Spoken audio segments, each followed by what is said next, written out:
Welcome to Behavioral Health Today, a podcast brought to you by the Triad Network. This podcast is designed to share trending topics occurring within the world and our communities and bring them a behavioral and mental health perspective. Welcome to Behavioral Health Today, a Triad production. I'm your host, Dr. Graham Taylor. My guest today is Heather Sandison. Heather is a naturopathic doctor renowned for her groundbreaking work in dementia care. As a primary clinical investigator and author of a peer-reviewed article published in the Journal of Alzheimer's Disease, she has demonstrated her commitment to advancing the understanding and treatment of cognitive decline. Heather is a founder of Marama and Solcere Health Clinic, pioneering facilities focused on optimizing cognitive function and reversing dementia. Additionally, she hosts the annual Reverse Alzheimer Summit and is set to publish her book, Reversing Alzheimer's, aiming to empower individuals to maintain sharp brain health at any age. We're excited to have Heather with us today to discuss brain health protection and her new toolkit to reversing Alzheimer's disease. Well, Heather, welcome to our show today. So nice to have you here. Thank you. It's a privilege. Thank you.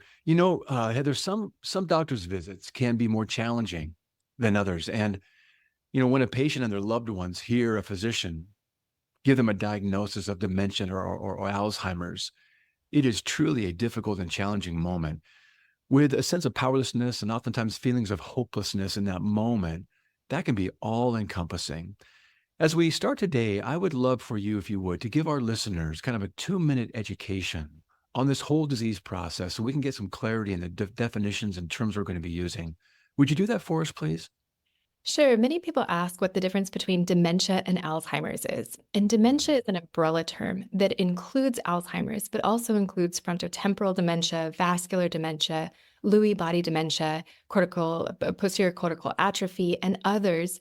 And one thing that's confusing about this is, although we want to understand the diagnosis, what it's called, what the pathophysiological process is, from my perspective, and a lot of what I'm going to share today, I'm not too worried about what we call it. I'm more concerned about why it has happened. And we often will see that there will be overlap. There will be a lot of kind of gray area between a Lewy body case and an Alzheimer's case, and even a Parkinson's case or other neurodegenerative diseases. And so, again, that focus on the diagnosis for me is less important than on the why. What are the causal level factors that brought us there?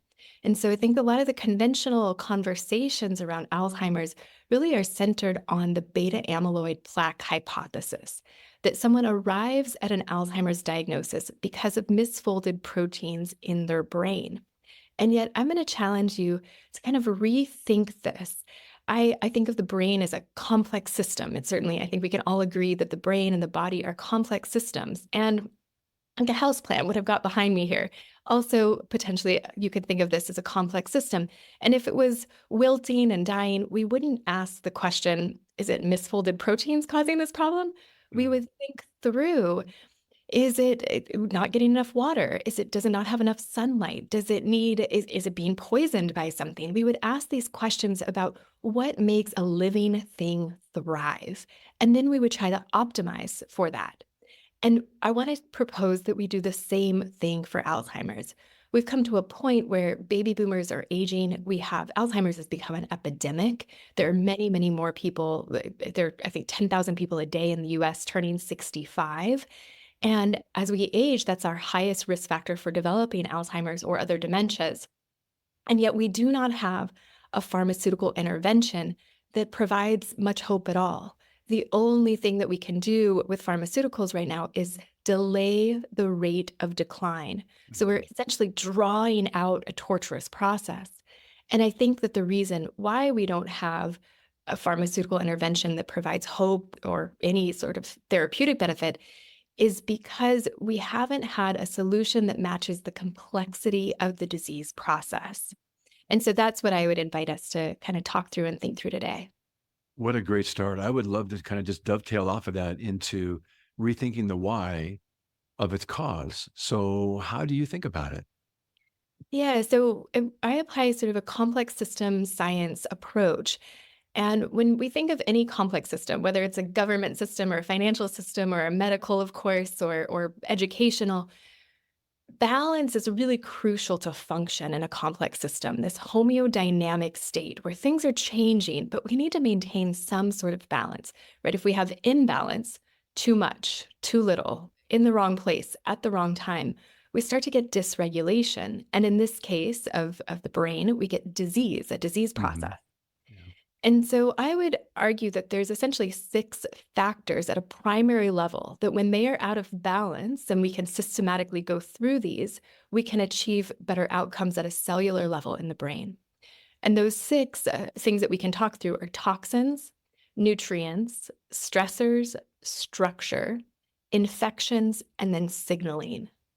So Really again, good. Hey, yeah, let's walk us down through some of these. I mean, we're talking about the causative components here, and maybe these are some of the things that we can get out in front of in a primary prevention way or secondary prevention way. I would love you to walk us down through those. Would you please?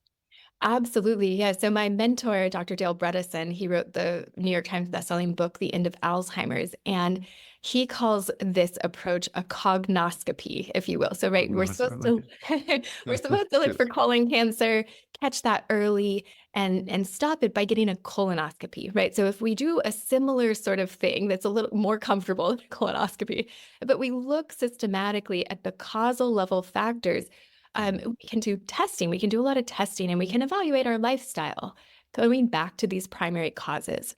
So toxins, I think of these in three flavors. They're heavy metals, chemical toxins, and then biotoxins. I know we were discussing how you live in Hawaii, and hot fish, right? Ciguatera is a type of biotoxin. That's a little bit esoteric. Much more common is mold toxicity that people can be exposed to in water damaged buildings, sick building Mhm. syndrome. Those things can create inflammation in the brain at a primary level that can drive these misfolded proteins. So that's toxins, nutrients. You'll sometimes hear Alzheimer's called type 3 diabetes.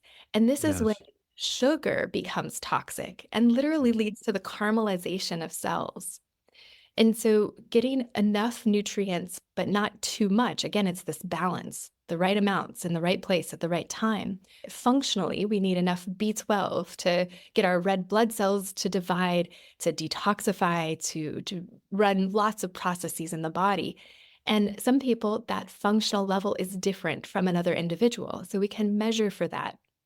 We can think of gross deficiencies like not enough vitamin C. Pirates and people many years ago would have scurvy and their teeth would fall Yes. out. And then there's this functional nutritional deficiency where we don't have enough to run our cellular processes efficiently. And we see that with the food system that sometimes our foods are nutrient deplete, particularly if we consume a lot of processed foods or processed carbohydrates in particular. So we recommend an organic ketogenic diet for those who want to take on a very brain healthy diet and kind of alternating with either plant-based or paleo diet, going back and forth in and out of ketosis and using that metabolic flexibility Mm. to optimize the resource production and energy production in the brain. Yeah, so toxins and nutrients and then stressors. Mhm. As we approach retirement, many people, I think, are deserve a vacation, to regroup and to relax and to enjoy kind of the fruits of their labors later in life. And yet, if that looks like kicking your feet up, watching TV, and not getting any exercise, that you're in a use it or lose it kind of situation. So we want to be motivated. We want to have purpose and meaning, even in those retirement years. We want to exercise. So we want enough stress, but we don't want so much stress that the cortisol, the stress hormones become toxic. Mhm. We see in this community around dementia and Alzheimer's, care partners, caregivers for someone with dementia are anywhere from 2.5 to 6 times more likely to develop Alzheimer's in their lifetime than people who never serve as a caregiver. Wow. The Wow. stress and burden of caregiving is very real, it's measurable. And this can be from sleep deprivation, from the grief, the long goodbye that is Mhm. Alzheimer's. It can be from the financial burdens and the physical burdens. Many people who are caregivers, they're not putting their exercise and diet habits first.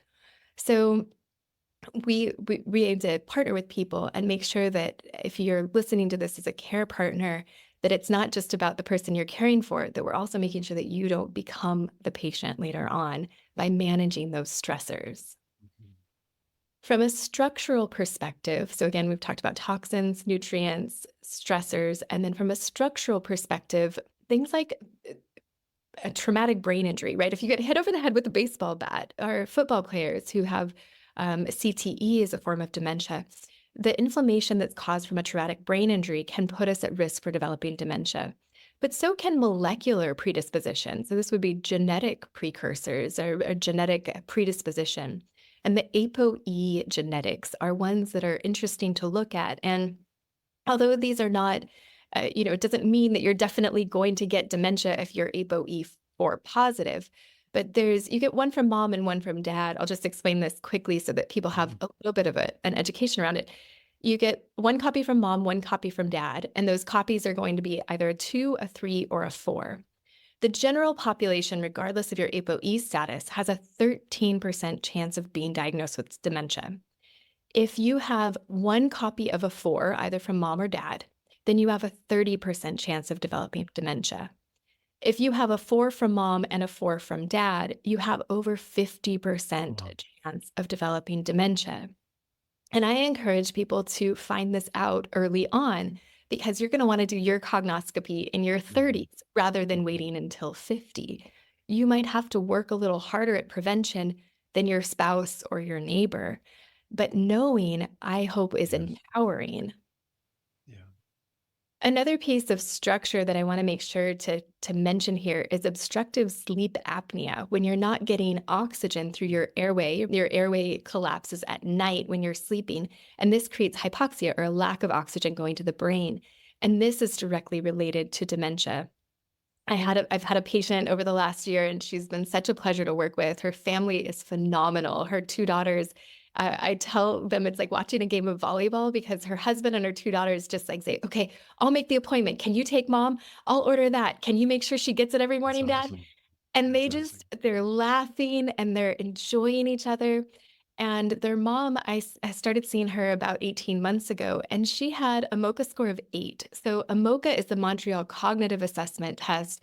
And it's a one-page worksheet that some of your listeners may have seen. You draw a clock and copy a cube and name the zoo animals and tell people where you are in time and space. And a perfect score is 30. So it's a one-page worksheet. There's essentially 30 points you can get. And she had a score of 8. So normal is 26 and above. And when we get into single-digit MoCAs, this means she's completely dependent on others for her day-to-day, basically activities of daily living, for cooking, dressing, potentially even going to the bathroom, right? So this is the difference between dignity and independence. Is when we get into these lower MoCA scores, as a provider, I have less confidence. It's going to be harder to help someone like this. And we found out that she had obstructive sleep apnea along the way. And in the past year, she has doubled her MoCA score. And this holiday season, so she went from an 8 to a 15 now, and nearly doubled. And this past holiday season, some of the cousins had come to Christmas, and they were like, "Oh my gosh, your mom's back!" Like, holy cow. it really, I mean, I was in tears. I think a lot of providers who do this work, we end up in tears all the time of just like joy and fulfillment that, people get another holiday season together. And the biggest thing for her, I really think, was treating her sleep apnea, getting her oxygen to her brain at night so that she could be rested. She could rinse the toxins through that lymphatic system at night. So a really big piece. And I hope that any of your listeners today, if you have any inkling that you might have a sleep disorder, if you are not waking up feeling rested, if there's any suspicion, or if you hear your partner gasping, of course, although I will say she's a thin female. She does not have and nobody thought she snored. So she wasn't a classic sleep apnea patient. And now at this stage, anyone with cognitive decline, I have them scheduled for a sleep study. Because it's one of those things you really, really don't want to miss and can make a huge difference in cognitive function, even in later stage Alzheimer's and dementia. Very good. So we got 5 of the 6, I think, so far. What's the last one? So I think we have 4 of the... We have 4 so far? Okay, 2 more. Oh, I'll be quick. Infections. no Infections rush. are another one. COVID has been an infection that's created inflammation in the brain. Many people have experienced the brain fog post-COVID.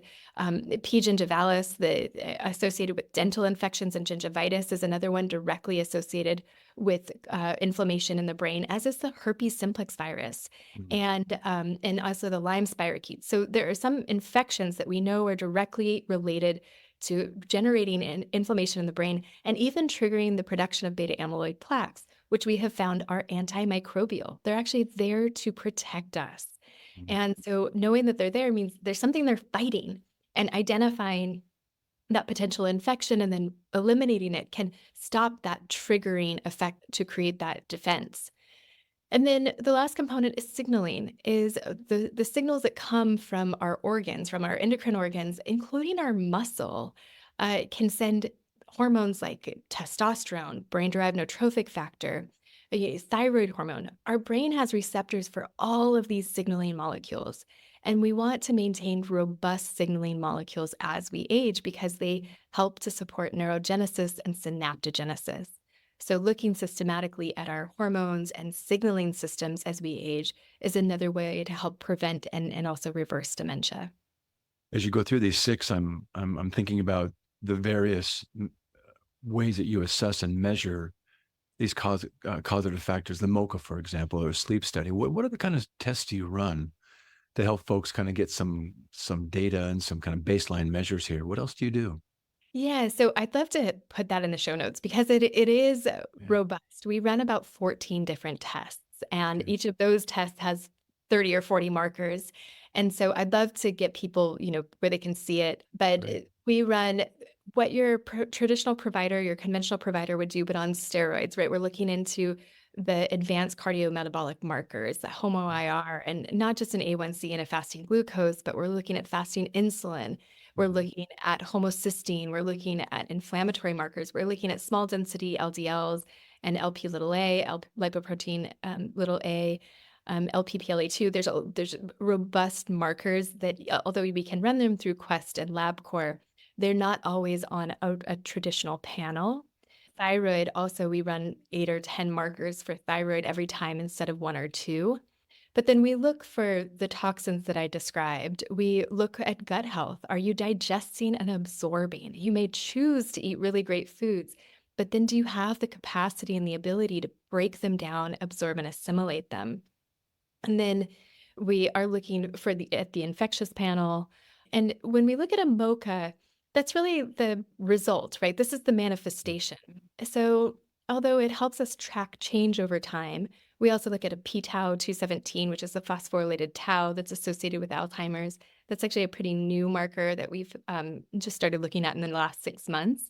But these help us understand, are we oriented in the right direction, right? Mhm. Are the meaningful things cognition and your ability to show up in the world and have conversations and be in relationship and remember birthdays.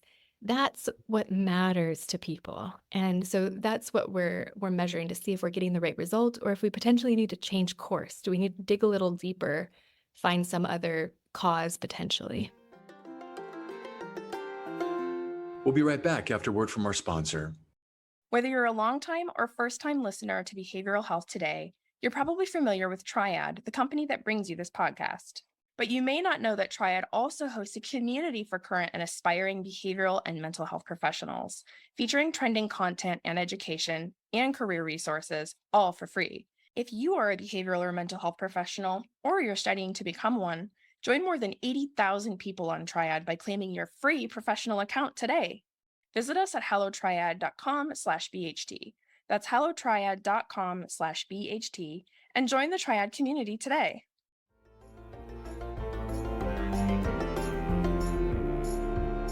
Those are really great. I love as you talk about the assessment processes here that you can go through. And you mentioned something about kind of just not oftentimes as a traditional approach, maybe take quite as a well-rounded approach as you're taking, 14 different tests and other markers off of that. And we will definitely get that up on our show doc for folks to have access to.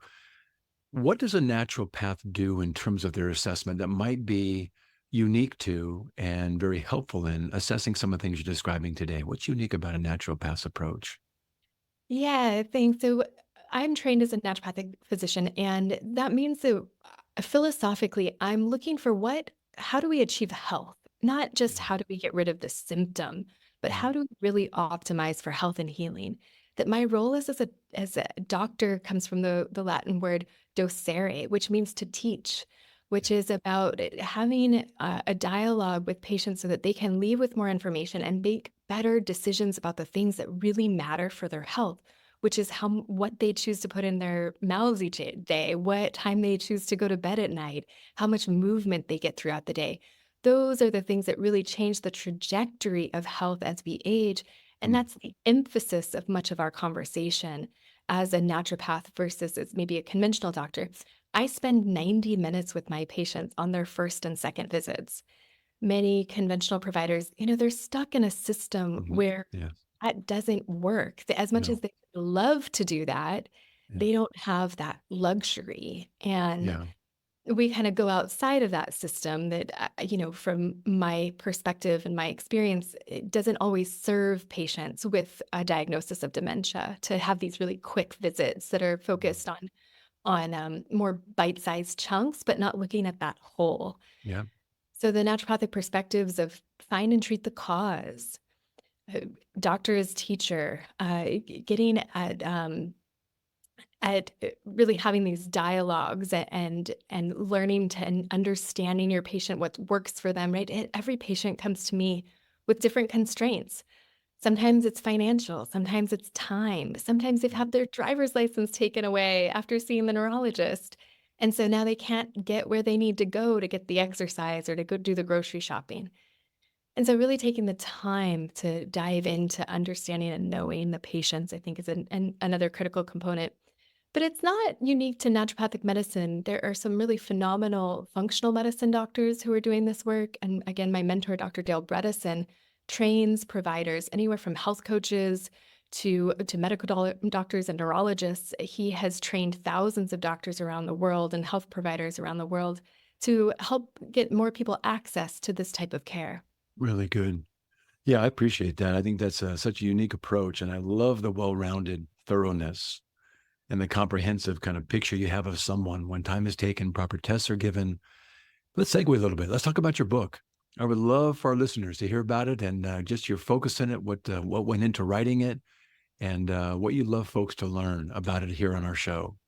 Sure. Yeah. So when the opportunity came up, I think like many authors, I thought, do I really have something unique to offer Right. here? I struggled and did a lot of kind of spiritual digging to ask like what's unique? What can I provide here? And I think Dr. Bredesen, of course, has done a phenomenal job paving the way. And what I had to offer was my experience seeing so many patients doing research in my clinical practice where we showed that 74% of our patients with mild cognitive impairment got better after 6 months of intervention. And we published that in the Journal of Alzheimer's Disease.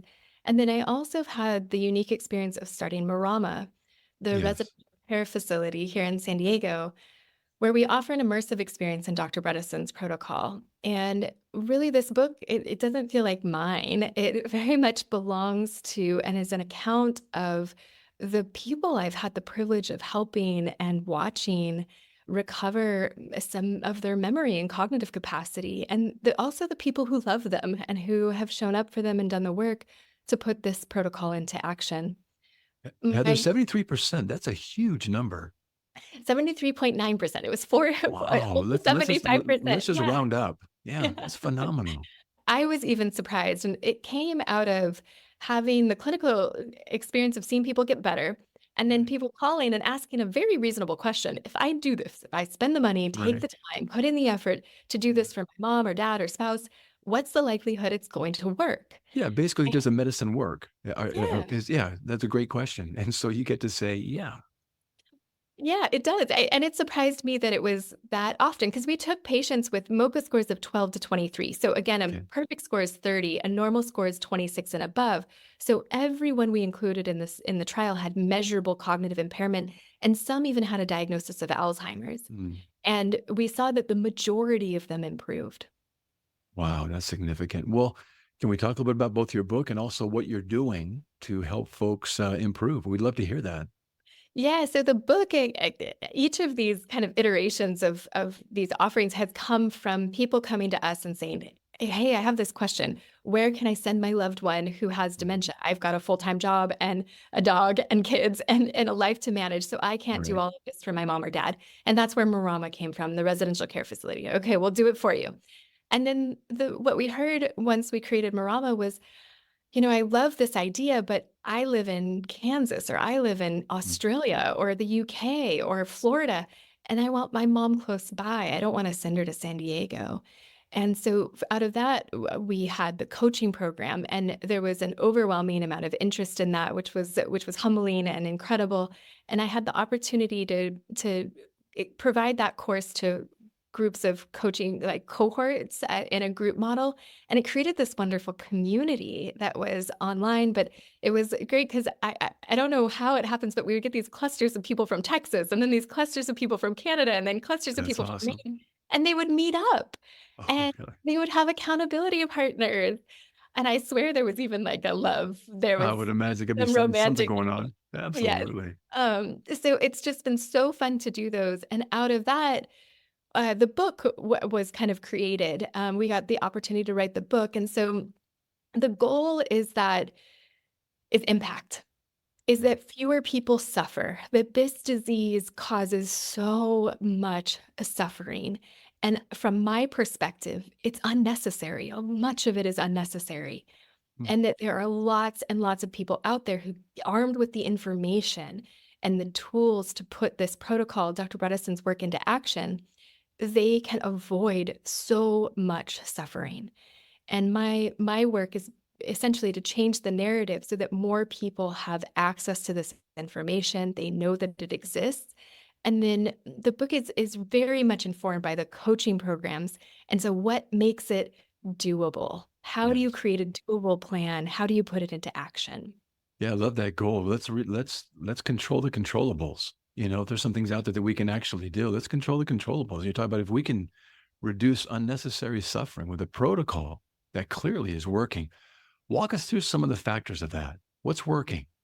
Yeah, so going back to those causal level pieces, working with the provider to measure those so that you can get specific precision-based medicine, right? This is 21st century that we're like moving forward into the future of medicine.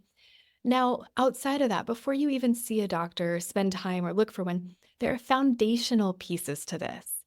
And sometimes they're the most challenging, but the most worthwhile. So, Mm. diet. Diet is crucial.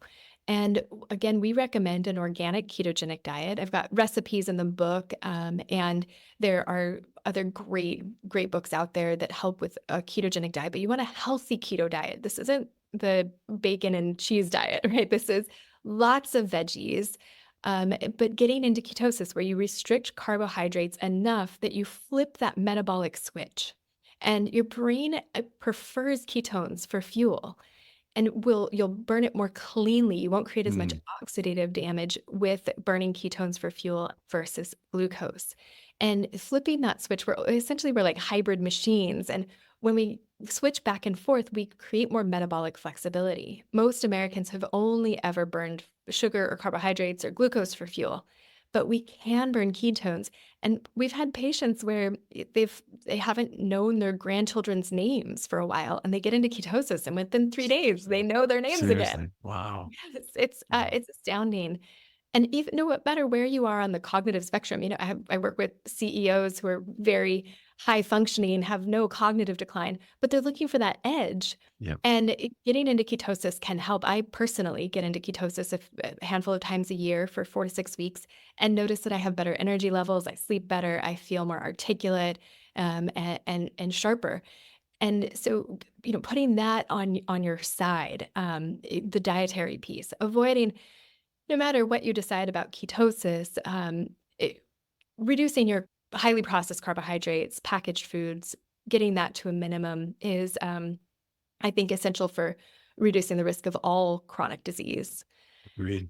Oh, it's just so, I mean, the food system, that's for It's another getting lifetime. worse, and it's getting Yeah. worse in a very scary way, in a very governmentally controlled way. That's to everybody's detriment, and it's very, very concerning. But that's probably another show. Let's talk about what else you're doing. That's working. What are some of the factors in that? What Yeah, else? so exercise, movement, and I recommend a minimum of 200 minutes per week of moderate to vigorous exercise, and there's different ways to calculate that. But a trick I want to share that you might not have heard of other places is what we call dual task exercise. So it's where you're combining cognitive engagement at the same time as physical engagement. And we are partnered at Marama and at Solcere, my clinic, and generally partnered with the Pacific Neuroscience Institute, where Dr. Bredesen works, and my good friend Dr. David Merrill, Ryan Glatt. There's a team there, and they've published a lot of the research around these dual task exercises and how important they are for improving cognition. And so you can imagine that when there's many mechanisms that are at play here, and this has been used for traumatic brain injuries and strokes, and for other sort of brain degeneration in other contexts. But we encourage people to do this to optimize cognitive function, even without having had a stroke or a traumatic brain injury, Hmm. because we see the benefits. So the simplest thing here is walking and talking.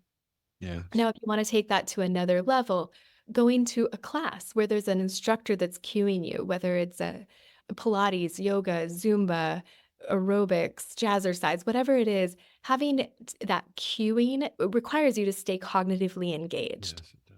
Now, there's some times when, if you've been going to the same yoga class for 10 years, you know exactly what the instructor is going to say before they've said it. That's no longer cognitively engaging. Gotcha. So you want to stay at that edge where you're between 70 and 80%. You're not running a marathon and breathless. You can stay cognitively engaged. You're not giving up. It's not so cognitively challenging or physically challenging that you give up and you're at 100%, but it's right there where you're not also checking out, right? So it's Good. not a relaxing stroll. It's a fast-paced walk while you're talking. For me, sometimes I'll listen to a podcast, maybe I was Peter going to ask. Attia or Right. or an Andrew Huberman, where it's really heady and really involved. But I force myself to pause it and then either think back through, or if I'm in a place where it's appropriate, I'll say out loud what I just learned, Mm. because that gets me more cognitively engaged. It's not just passive. No. Very good. So we got diet, we got exercise. Give me another one. Sleep, Sleep. sleep. So I talked about obstructive sleep apnea. But even many people don't realize that one night of sleep deprivation, whether you're in your 20s, 30s, 40s, well before the onset of any symptoms associated with dementia, just one night of sleep deprivation will lead to a measurable accumulation of beta amyloid. Mm. So you can imagine that over the course of decades, sleep deprivation is a significant contributor to dementia and Alzheimer's. At night, when we get deep sleep, our brain rinses out the amyloid, the toxins, other things that are accumulating. It gets rid of the waste. And if we deprive ourselves of that deep sleep, which most people get in the hours before midnight, if we deprive ourselves of that, we don't get that rinsing, we don't get that cleansing of the brain. And we're going to end up with dysfunction, right? Dysregulation. This is that imbalance. There's too much of the wrong stuff accumulating in the brain. So prioritizing sleep, rejecting that idea that we can sleep when we die. We need sleep every night. Yeah. Really good. One more. Stress management. Awesome. So Kirtan Kriya is a form of meditation that has an abundant amount of literature associated with it. There's review papers that describe the benefits. I mean, they're really incredible. I mean, if everybody would do 12 minutes a day of Kirtan Kriya, the world would be a different place. Give us the name again of that meditation. Kirtan Kriya. Okay. And I'll spell it for you because I want people to be able to look it up, and we can again add it to the show notes. But it's KIRTAN Uh-huh. KRIYA, and you've probably maybe come across it. It's the Satanama, Oh, yeah. and there's these Yeah. hand movements where you put your thumb to each of your other fingers, and then you chant. And there's just really impressive science around what it does for your brain for both caregivers and for people struggling with cognitive decline. It's only 12 minutes a day. You can be guided for free on YouTube whenever you want. And so there's no reason not to try it, right? I feel like this is one of those things that everybody can find 12 minutes a day. Anybody can do anything for 12 Anyway. minutes. That's right. That's so And good. for some people, they're already going to church on Sundays and they want to do more of a regular daily prayer practice. And that Mm. works. Maybe it's a gratitude journal. Maybe it's a different meditation. Whatever it means for you, having some sort of daily mindfulness practice where it's quiet and it something that helps you regulate your stress and your nervous system. Yeah, really good. So Heather, these are things that we can do to get out in front of this in some ways. These are great preventative things. And like you said, these are controllable. Are these the things that you're doing in Marama with the Yeah, folks that are, exactly. is that right? So cool. Yes. Yeah. Yeah. So at Marama, yeah, the day basically looks like in the mornings, we have care partners who help our residents get all of the supplements and medications that they need and make Yeah. sure that they're doing those correctly, because that can be a lot to manage on the Bredesen protocol. And then our breakfast, lunch, dinner, and 2 snacks a day are organic and ketogenic. And you were Yeah. invited anytime to come have a I meal was with going us. to say, what a great place to work and kind of go visit. And The that's food's wonderful. phenomenal. I always aim to show up when it's like meal time so I can get some. Our chef Gil, he is just amazing, and it's beautiful and it's healthy. Of course, it's organic and ketogenic and fresh, and it Yeah. tastes so good. Nobody's missing anything. No one feels deprived. And after breakfast, they usually go for a walk anywhere from an hour to two, and then they come back and do the meditation. They do Kirtan Kriya, and then they get into some creative activity. So for one person, that might mean writing their autobiography over a few months. For someone else, it might be working on a puzzle, some sort of cognitive engagement and creative engagement, and something that they enjoy. Having fun with these is really crucial. A lot of people will tell me, I don't want to do the brain games on the computer. I'm like, great, then don't. Do something Learn to else. play the ukulele or learn to, sing, do something that you do enjoy. Go to a class, a ceramics class, whatever it is that gets you fired up, do that. Yeah. And then we have the brain gym in the afternoons where it's more vigorous exercise. There's strength training. We'll do sauna therapy, red light therapies, other kind of biohacking, neurohacking therapies in the afternoon.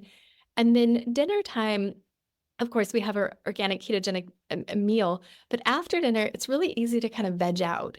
And so what we do instead is we encourage and create an environment where it's fun to play games, so Yes. bananagrams or Uno or Scrabble or some other type of game, so that there's more community engagement and we're not just zoning out in front of some stressful TV program.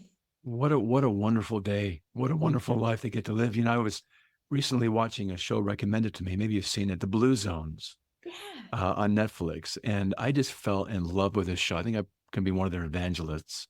I just was so impressed, and the people were so beautiful. Those that are identified throughout the world. I think 6 different places that are centurions, close to or over 100. And the thing that was so striking to me was that they're not just people kept on life support, or just kind of moping around or they made it to 100. No, these were vibrant, engaged with all the things you're talking about right now, with exercise and play and movement and dance, food, the way they were living. One of the things that really struck me, they did one in Okinawa, and they were talking about how Okinawa, with one of the blue zones, also has now a population, a younger population that has the highest obesity rate in all of Japan. So you have the blue zone folks, and you have those that are with the highest obesity rate because of the fast food that we're talking about earlier in the show that has come in and just ruined everything. But I love what you're saying here, and these are things that we can be involved with, and not just keep us long in life, but they give us life. We're engaged. People are around. I mean, you're smiling right now, and I'm smiling right now as we're talking about this. This is a life that gets to be engaged, fun, productive, contributory, and healthy all along the way, isn't it? That's the point, right? Like, if there's not life in your years, what are the years Yeah. worth? What are they worth? Yeah. I heard a guy say, You look on a tombstone and you say, here's the day you were born, here's the day you died, and your life is the dash. How are you living that dash? And is it vibrant? Is it live? Are you contributing? Is there something larger than yourself? Is there something you love to do that maybe is your own specialty you're particularly proud of? We're kind of turning a corner here and coming near the end of our show, but leave our listeners kind of with a final word of how you'd like them to think about your book, what you'd like them to get from it as they take a look at it. And just give us kind of a closing word, if you would, please. Yeah, really what you just said, it brought me back to what has originally inspired me to do this work. We've talked about the problems with the medical system and the food system. Our world needs solutions right now. Yeah. And we're not going to find them without the wisdom and experience of our elders. We need them around and we need them engaged. And I think that we know how to do it. It's just a matter of spreading the word. Thank you for your help with that.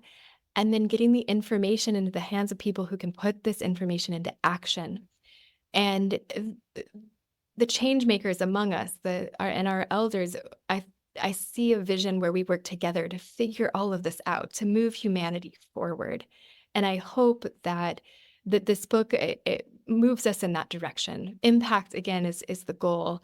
And I want people to feel empowered by the book, to feel like they have the information and the tools to put to work so that they can optimize their cognition and be part of that. Really good. What a great vision. And that's an attainable vision. It's doable. And that's exciting. Well, hey, I would love our listeners to learn more about how to get in touch with you or how to learn more about you. You got a great website, some great videos on there. And also how to get in touch with your book, Reversing Alzheimer's. So drheathersandison.com. My last name is spelled Sandison. And you can get a copy of Reversing Alzheimer's wherever you buy books. It's available for pre-sale now and a hard copy will come to your door on June 11th. Very good. Well, Heather, it's been fantastic to have you on the show. You're a wonderful guest, and thanks so much for all you're doing. And again, thanks for being here today. Graham, thank you so much for having me. I also want to thank you, our listeners, for dropping by and joining Heather and me today. It's always great to have you with us. Regarding our episode today, I want to remind you that it and its resources and all of our other episodes can be found on our webpage at triadhq.com/BHT. Thanks again for being with us on the show. And we'll look forward to having you back with us next time on Behavioral Health Today. We appreciate all the support from our community, and if you like our show, one of the best ways you can support it is by giving us a 5-star rating and leaving a review. Behavioral Health Today is a podcast part of the Triad Behavioral Health Network, all rights reserved.